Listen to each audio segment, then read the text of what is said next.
Hi, welcome again. This is Aviraj. Today I am going to discuss problem number 2. So basically हमें यहाँ पे एक array दिया हुआ है जो नेचुरल नंबर कंटेन कर रहा है बट उसमें एक नेचुरल नंबर मिसिंग है. सो हमें फाइंड करना है मिसिंग नेचुरल नंबर. सो हम इस क्वेश्चन को सॉल्व करेंगे तीन तरीके से, जिसमें कि जो बेटर टाइम कम्प्लेक्सिटी और स्पेस कम्प्लेक्सिटी के साथ होगा उसको हम लास्ट में डिस्कस करेंगे.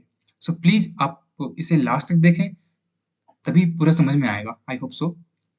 सो यहाँ पे आपको एक्सप्लेन करने के लिए हम एक एग्जांपल ले रहे हैं जिसमें कि मेरा 9 तक का नेचुरल नंबर को नोट किए हुए हैं, जिसमें हम 8 को मिसिंग रखे हैं. अब देखो हम लॉजिक सोचे क्या है कि हम एक वेरिएबल ले लेते हैं जिसको कि हम पहले असाइन 1 कर देते हैं और हम ट्रैवर्स करके चेक करते जाएंगे कि इसमें 1 है या नहीं है. अगर 1 है तो ठीक है, अगर 1 नहीं है तो हम प्रिंट करा देंगे कि हमको 1 नहीं मिला.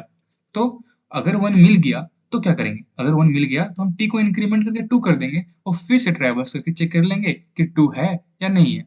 तो इस तरह करके हम इसको सोच सकते हैं. सो देखो यहाँ पे c मेरा 0 लेने का मकसद क्या है, ये लेटर ऑन समझ में आ जाएगा. तो जब t मेरा 1 होगा और ए लूप मेरा चला होगा और ए आई जो है 0 रहा होगा, तो ए ऑफ 0 जब चेक हुआ होगा तो 7 है. ठीक है, तो t इक्वल टू 7 नहीं, तो ये इफ कंडीशन जो स्टेटमेंट है मेरा इफ के अंदर ये मेरा नहीं चला होगा. तो जब फिर से ये इंक्रीमेंट हुआ होगा, जब 2 में पहुंच गया होगा, फिर चेक हुआ होगा, फिर नहीं करेक्ट हुआ होगा कंडीशन, तो फिर ये नहीं चला होगा. सिमिलरली इसी तरह जब ट्रैवर्स करके हम 1 के पास गए होंगे तो कंडीशन मेरा ट्रू हो गया होगा और ये स्टेटमेंट मेरा चल गया होगा. तो देखो अब हम टी को तो इंक्रीमेंट करा दिए, ठीक है, टी को इंक्रीमेंट करा दिए और आई जब, लेकिन दो मेरा यहाँ पे आई तो यहाँ पे खत्म हुआ होगा और जब टी हम इंक्रीमेंट करा के 2 कर दिए हैं तो फिर ये गया होगा यहाँ पे और इंक्रीमेंट हो गया, ये 2 हो गया होगा. ओ सॉरी, इंक्रीमेंट हो गया, आई का वैल्यू यहाँ पे आ गया होगा, ठीक है, 3 के पास आ गया होगा. लेकिन 2 तो मेरा पीछे ही है ना, उसके बाद लूप चला होगा एक बार और फिर टर्मिनेट हो गया होगा. तो हमको तो 2 तो मिला ही नहीं, बट 2 तो कंटेन कर रहा है. तो हम सोचे क्या है कि आई को ना हम फिर से जीरोस कर दें, आई को -1 कर दें, ताकि ये प्लस, देखो यहाँ आई -1 की है, जब यहाँ से निकला होगा फिर आई प्लस प्लस हुआ होगा तो 0 हो गया होगा. तो 0 फिर यहाँ से मेरा सर्चिंग शुरू हुआ, फिर सर्चिंग शुरू हुआ, इस तरह करके हम सोचे. तो सिमिलरली इसी तरह हम सब एलिमेंट के लिए फाइंड करेंगे, टी को इंक्रीमेंट करते जाएंगे. लेकिन सपोज दैट जब हम 8 पे पहुंच चुके होंगे, जब मेरा टी का वैल्यू 8 हो चुका होगा, तो उस समय तो एक भी बार ना मैच नहीं हुआ होगा कंडीशन, एक भी बार ना एक कंडीशन सही नहीं हुआ होगा. तो उसमें मेरा सी 0 ही रह गया होगा, सी 0 ही रह गया होगा.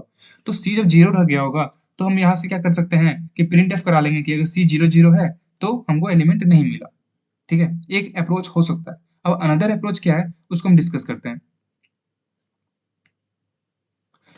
अनदर अप्रोच ये है कि एक हम एरे ले लेते हैं, ठीक है, एक अनदर एरे ले लेते हैं जिसमें कि एन एलिमेंट कंटेन कर रहा हो. ठीक है, एन एलिमेंट, एक्चुअली हमको n-1 एलिमेंट का एरे दिया हुआ है, तो हम एक एरे ले लेते हैं जिसमें कि n एलिमेंट कंटेन कर रहा हो और उसमें सारा का सारा 0 हो. तो हम करेंगे क्या, उसको हम एग्जाम्पल से आपको समझाते हैं, जिसमें देखो सपोज दैट एक एरे जो हमको दिया हुआ प्रॉब्लम में, वो उसमें 4 एलिमेंट कंटेन करने के बारे में बोला है, बट एक मिसिंग है, तो अभी करंटली 3 एलिमेंट हैं.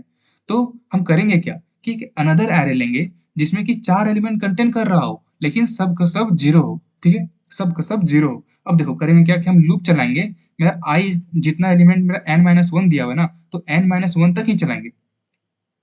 ठीक है, अब हम चेक कर लेंगे कि a ऑफ 0, ठीक है, a ऑफ 0 मेरा क्या है, 1, a ऑफ 0 मेरा 1 है. तो हम 1 जो है असाइन कर देंगे t को, 1 जो है हम असाइन कर देंगे t को, ताकि फिर हम क्या करें कि b ऑफ t-1, t-1 देखो मेरा क्या है 1, आई तो भी 0 था, तो 0 पोजीशन में मेरा 1 है.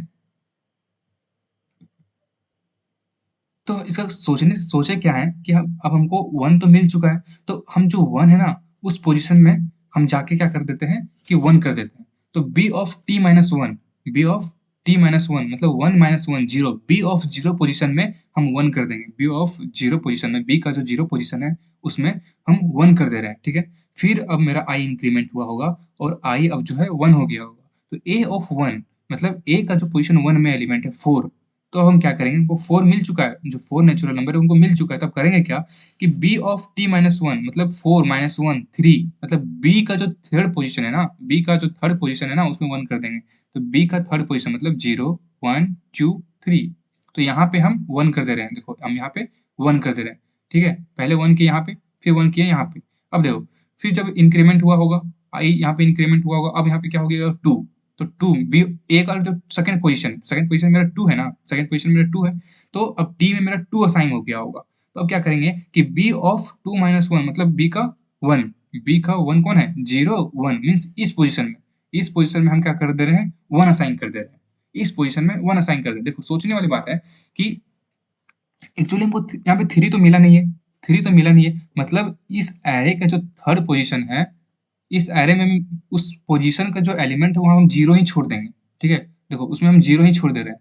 तो जब हम ट्रैवर्स अब हम जब लूप मेरा टर्मिनेट हो गया होगा तो नीचे आया होगा, हम चेक लूप जो है ना 0 से n तक चलाएंगे, क्योंकि बी और जो एरे लिए हैं उसमें n एलिमेंट कंटेन कर रहा है, और उसमें हम 0 से n तक अब हम ट्रैवर्सिंग करके चेक कर लेंगे कि हमको 0 कहीं रह तो नहीं गया। अगर 0 रह गया होगा तो हम निकल जाएंगे वहां से। देखो तो अब हम i जब 0 होगा तो b ऑफ 0 अगर इक्वल टू 0 है क्या, नहीं, b ऑफ 0 तो 1 है ना, तो ये कंडीशन मतलब हम प्रिंट नहीं कराएंगे। तो फिर से लुक एक्चुअली हम यहाँ पे समझाने के लिए लिखे हैं, करेक्ट कोडिंग नहीं है, इसलिए प्लीज आप सिर्फ हम एक्सप्लेन करने के लिए यहाँ पे लिखे हुए हैं। तो ये कंडीशन ट्रू नहीं होगा तो हम प्रिंट नहीं कराएंगे। तो फिर अब क्या होगा, आई जो इंक्रीमेंट हो गया होगा फिर यहाँ पहुंच गया होगा, ठीक है, यहाँ पे तो यहाँ पे भी 1 है, तो ये भी कंडीशन फिर बी ऑफ आई चेक हुआ होगा, ये फिर कंडीशन फॉल्स हो गया होगा। तो एक्चुअली ये जब यहाँ पे ट्रैवर्स होके पहुंचेगा ना तो 0 मिल जाएगा। तो बी ऑफ कोई भी पोजीशन है सपोज दैट, तो वहां पे 0 हमको मिल गया होगा, तो हम वहां से निकल जाएंगे और आई को i+1 प्रिंट कर देंगे। सपोज देखो जब आई हम 0 से शुरू किए ना, 0 से शुरू किए तो आई इस समय क्या रहा होगा, इस समय आई मेरा 2 रहा होगा।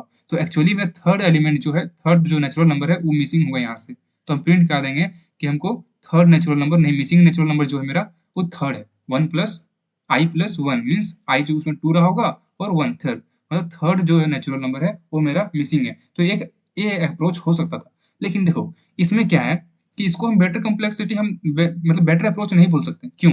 क्योंकि मेरा इसमें तो n बार ट्रैवर्सिंग हो रहा है। एक्चुअली मेरा यहाँ जो ट्रैवर्सिंग है टाइम कॉम्प्लेक्सिटी का निकालना चाहें तो मेरा n आने वाला है। क्यों? क्योंकि जो है यहाँ पे तो मेरा ट्रैवर्सिंग सिर्फ n टाइम्स होगा ना, और यहाँ भी n टाइम्स, तो n प्लस n 2n, तो जो हम कांस्टेंट को तो लेते नहीं है, तो सिर्फ टाइम कॉम्प्लेक्सिटी n हो गया। लेकिन यहाँ पे प्रॉब्लम क्या है कि हमको जो एक एरे है जो n एलिमेंट कंटेन कर रहा है वो हमको एक्स्ट्रा लेना पड़ रहा है, जिससे क्या होगा मेरा extra space complexity n units का लग जा रहा है, extra space complexity n unit का लग जा रहा है। तो प्रॉब्लम यहाँ है। तो एक इसका बेटर अप्रोच क्या हो सकता था, तो एक मैथमेटिक हम लोग मैथमेटिक फॉर्मूला पढ़ चुके हैं पहले भी, कि जो सम ऑफ नेचुरल नंबर होता है ना वो n into n plus one by two होता है। तो ये बेसिकली आप सब जानते ही होंगे। तो हम सोचें क्या कि सपोज दैट उसमें n नेचुरल नंबर है तो उसका सम तो होगा ना, n नेचुरल नंबर का सम तो होगा, तो n into n plus one by two करके हम उसका सम निकाल लेंगे, ठीक है। टोटल जो नेचुरल नंबर था n तक हम उसी से उसका सम निकाल लेंगे। और क्या करेंगे, और जो एलिमेंट दिया हुआ है सपोज ये एरे था तो इसका हम सम करते जाएंगे, इसका हम सबका सम करते जाएंगे, और लास्ट में हम इससे माइनस कर देंगे, इससे माइनस कर देंगे। जैसे कि हम निकाले हैं सपोज दैट 4 एलिमेंट है मेरा तो सम 10 आ रहा है, लेकिन एक्चुअली इसका हम सम करेंगे जब ट्रैवर्स करके तो 7 आ रहा है। तो हम क्या करेंगे 10 माइनस 7 कर देंगे तो क्या हो जाएगा 3, मतलब हमको 3 जो थर्ड थर्ड नेचुरल नंबर है, 3 जो नेचुरल नंबर है वो मिसिंग है। तो इसका हम कोड आपको दिखाते हैं। देखो यहाँ पे मेरा 8 मिसिंग है, ठीक है। अब हम करते क्या है कि हम सम नाम का वेरिएबल ले लिए हैं और 9 हम देखो यहाँ पे आप चाहे तो एलिमेंट का एंट्री करा सकते थे, बट हम टाइम को बचाने के लिए हम पहले से एंट्री ले रखे हैं। एक्चुअली इसमें 9 एलिमेंट कंटेन हो रहा है तो हम n इक्वल टू 9 ले लिए। अब देखो हमको करना क्या था, आप ये थोड़ा नॉलेज होगा तो आप इसको खुद से एंट्री करा सकते थे और फिर आप कुछ भी नंबर एंटर कर सकते थे। तो हम यहाँ पे 9 एलिमेंट लिए, इसको हम n को नोट कर लिए 9, ठीक है। अब देखो t एक वेरिएबल ले लिए हैं t, जो कि हमको कंटेन कर रहा है ना वो n टोटल सम जो है, टोटल सम मतलब 9 एलिमेंट का जो सम होना चाहिए था वो कंटेन कर रहा है बेसिकली। बट यहाँ पे तो एक मिसिंग है, 8 मिसिंग है, तो इसका हम सम निकाल लेंगे। तो हमको फॉर लूप चलाएंगे 0 से 8 तक, क्योंकि अभी करंटली इसमें n माइनस वन एलिमेंट है, मतलब n जो है मेरा 9 है, तो 9 माइनस वन 8, मतलब 8 तक हमको लूप चलाना है, ठीक है। 8 तक हम 0 से शुरू किए हैं इसलिए हम इक्वल टू नहीं लिए, आप 1 से शुरू करके हम इक्वल टू भी ले सकते थे, ऐसा कोई प्रॉब्लम नहीं है। फिर अब सम, सम इक्वल टू क्या है, sum equal to sum plus A of I, sum जो करंटली 0 है प्लस ए ऑफ आई, आई में मेरा क्या है 0, 0 पोजीशन मेरा क्या है 6, तो यहाँ पे इसी तरह होते जाएगा 6, फिर देन 4 6 हो जाएगा यहाँ पे, तो सम 0 प्लस 6, तो 6 हो जाएगा सम में स्टोर, फिर उसके बाद 4 हो जाए 4, तो 6 प्लस 4, फिर 2 हो जाएगा तो 10 प्लस 2 इस तरह बेसिकली सब पूरा इसको हम सम कर लेंगे और लास्ट में प्रिंट करा लेंगे मिसिंग नेचुरल नंबर जो है वो टी माइनस सम होगा। टी में जो टोटल नेचुरल नंबर जो टोटल सम होगा नेचुरल नंबर का एन अगर है एन का एन नेचुरल नंबर सपोज 9 है तो 9 का जो एलिमेंट का जो सम होने वाला है उससे माइनस करा लेंगे टोटल ऑफ 8 नेचुरल नंबर का सम। तो इससे हमको मालूम चल जाएगा कि कौन सा नेचुरल नंबर मिसिंग है। तो प्रॉब्लम इज सॉल्व्ड। इसमें देखो टाइम कम्प्लेक्सिटी भी अच्छा है क्योंकि हमको ट्रैवर्स तो सिर्फ एन बार करना पड़ रहा है तो इसमें ना हमको एक्स्ट्रा स्पेस लगा और ना हमको मतलब अच्छा time complexity worst n square भी नहीं मिला एन कम मिला टाइम कम्प्लेक्सिटी तो हम इसको एक बेटर अप्रोच बोल सकते हैं। तो देन प्रॉब्लम इज सॉल्व। सो देखो अगर आप लोग इससे भी अच्छा सॉल्व कर सकते हैं मतलब इससे भी अच्छा टाइम कम्प्लेक्सिटी के साथ सॉल्व कर सकते हैं तो प्लीज आप मुझे मैसेज करें ताकि हम भी अब कुछ सीख सकें आप लोग से। ऐसा कुछ नहीं है कि हमको भी सीखना है। I am also a student. So thank you and if you like the video then please subscribe it and please like it.